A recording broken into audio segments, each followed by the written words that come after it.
दोस्तों, हम आज एक ऐसे मुकाबले की बात करने जा रहे हैं जहां एक कप्तान के आउटस्टैंडिंग कप्तानी ने मुकाबले का पूरा रुख ही बदल कर रख दिया था। दोस्तों, हम आज बात कर रहे हैं कैप्टन कूल MS धोनी के उस कप्तानी डिसीजन की जिसने पूरे मैच का रुख ही बदल दिया। वैसे तो धोनी ने अपनी कप्तानी से कई मैचों में टीम इंडिया को जीत दिलाई है, लेकिन आज हम जिसके बारे में बात करने जा रहे हैं उसकी बात कुछ अलग है। तो बात है दोस्तों 2013 चैंपियंस ट्रॉफी के फाइनल मुकाबले की, जो कि इंग्लैंड और इंडिया के बीच में खेला गया था। मैच इंग्लैंड में खेले जाने से होम एडवांटेज इंग्लैंड के पास ही था, लेकिन उस टूर्नामेंट में भारत का प्रदर्शन भी काफी अच्छा रहा था। अपने ग्रुप में भारत पहले स्थान पर था और सेमीफाइनल में श्रीलंका को हराकर भारत फाइनल में पहुंच गया था। लेकिन इंग्लैंड को भी हल्के में नहीं लिया जा सकता था, क्योंकि एलिस्टर कुक, जो रूट, जॉस बटलर और इयान मॉर्गन जैसे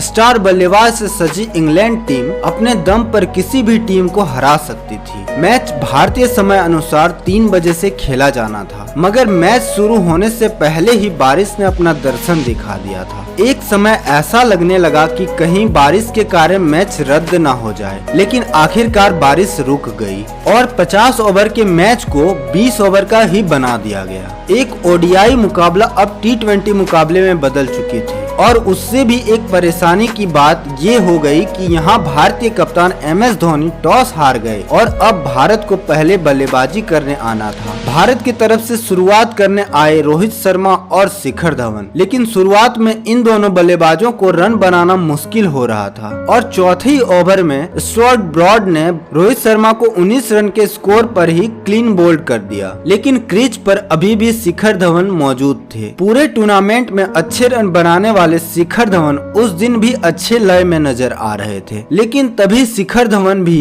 31 रन बनाकर आउट हो गए। भारत के 2 विकेट 50 रन के अंदर ही गिर चुके थे।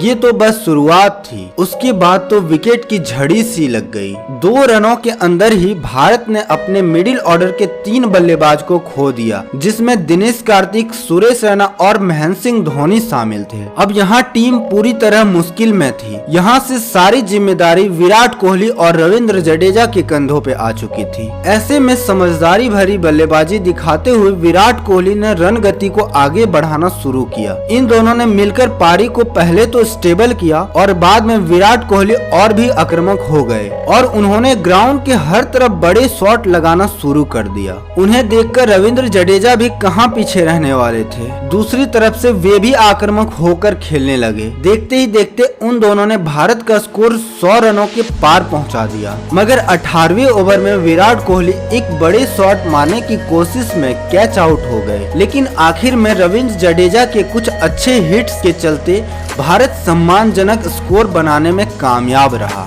यहाँ भारत ने पहले 20 ओवर में 126 रन बनाए। अब यहाँ से मैच का नतीजा भारतीय गेंदबाज और MS धोनी के कप्तानी पर निर्भर था। इंग्लैंड के बैटिंग लाइनअप के सामने 126 रन का टारगेट बहुत कम था। ऐसे में इंग्लैंड की तरफ से बल्लेबाजी करने एलिस्टर कुक के साथ इयान बेल क्रीज पे आते हैं, मगर इंग्लैंड की भी शुरुआत जैसे होनी चाहिए थी वैसे नहीं हो पाती है। मैच के दूसरे ही ओवर में उमेश यादव ने इंग्लैंड के कप्तान एलिस्टर कुक को 2 रनों पर ही पवेलियन भेज देते हैं। उसके बाद इंग्लैंड की तरफ से आते हैं ट्रायड। इंग्लैंड का स्कोर थोड़ा आगे बढ़ा ही था कि तभी छठे ओवर में अश्विन ने अपनी बेहतरीन गेंदबाजी से ट्रायड को MS धोनी के हाथों स्टंप आउट करा दिया। अब इंग्लैंड का 27 रनों पर 2 विकेट गिर चुके थे, मगर इंग्लैंड का विकेट गिरने का सिलसिला अभी शुरू हुआ था, जहां जो रूट भी एक खराब शॉट खेलकर अश्विन का शिकार बन गए। उसके बाद इयान बेल को MS धोनी ने अपने बेहतरीन विकेट कीपिंग से स्टंप आउट करके इंग्लैंड को 50 रनों के अंदर चौथा झटका दे दिया। यहाँ से भारत को थोड़ी राहत की सांस मिली, लेकिन इंग्लैंड के बल्लेबाज भी हार मानने को तैयार नहीं थे। अब इंग्लैंड को यह मैच जीतने के लिए सिर्फ एक अच्छी पार्टनरशिप की जरूरत थी। इयान मॉर्गन और रवि बोपारा ने इंग्लैंड के स्कोर को आगे बढ़ाने की जिम्मेदारी अब अपने कंधों पे ले लिया। इयान मॉर्गन ने अपना आक्रामक रूप अपना लिया गया था और रवि बोपारा ने भी उनका साथ दिया। धीरे धीरे इंग्लैंड का स्कोर आगे बढ़ता रहा। उसी बीच मॉर्गन ने रविंद्र जडेजा के एक ही ओवर में 2 चौके जड़ दिए। यह देखकर रवि बोपारा भी कहां चुप रहने वाले थे। उन्होंने ईशांत शर्मा की गेंद पर एक लंबा छक्का जड़कर उस ओवर में 9 रन बटोर लिए। इन दोनों ने मिलकर इंग्लैंड का स्कोर 46 से 100 रन कब लाया पता ही नहीं चला। लेकिन तभी धोनी ने अपनी कप्तानी में एक अलग ही डिसीजन लेते हुए 18वां ओवर ईशांत शर्मा से करवाने का फैसला लिया, जिसके पहले ओवर में उनको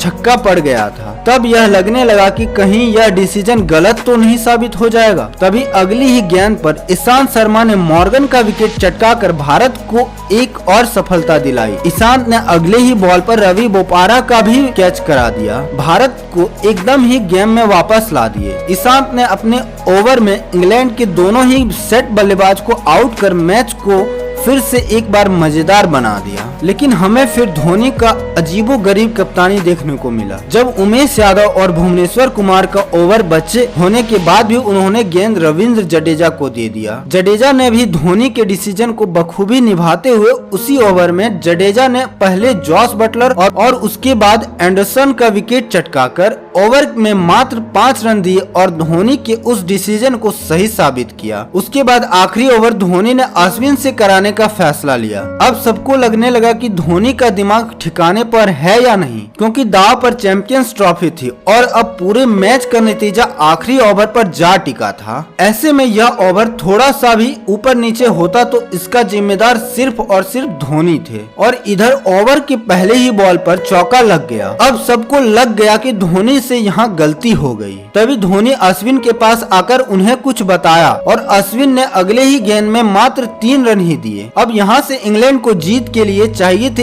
एक बॉल पर 6 रन। ये मुकाबला अब इतना रोमांच हो चुका था कि इसका नतीजा अब आखिरी गेंद पर जाकर निकलना था। यहाँ इंग्लैंड को सिर्फ बाउंड्री ही जीत दिला सकती थी कि तभी अश्विन ने अपने ओवर का आखिरी गेंद फेंकी और गेंद बल्लेबाज के बल्ले पर आई ही नहीं और भारत आखिरी गेंद पर जाकर ये ऐतिहासिक मुकाबला जीत गए। उसके बाद सभी प्लेयर मैदान में झूमने लगे। कहते हैं ना, सफलता जितनी परिश्रम से मिलती है उसका फल उतना ही मीठा होता है। ये जीत भी आसानी से मिली जीत नहीं थी। इस जीत को जीतने के लिए बहुत मेहनत लगी थी। 126 रन का टोटल बहुत छोटा नहीं था, लेकिन धोनी की कप्तानी और भारतीय गेंदबाजों के जज्बे ने इंग्लैंड के लिए बहुत बड़ा बना दिया। दोस्तों, वीडियो कैसा लगा कमेंट करके जरूर बताएं और चैनल पे नए हैं तो सब्सक्राइब जरूर कर लें। मिलते हैं एक नए वीडियो के साथ, तब तक के लिए जय हिंद जय भारत।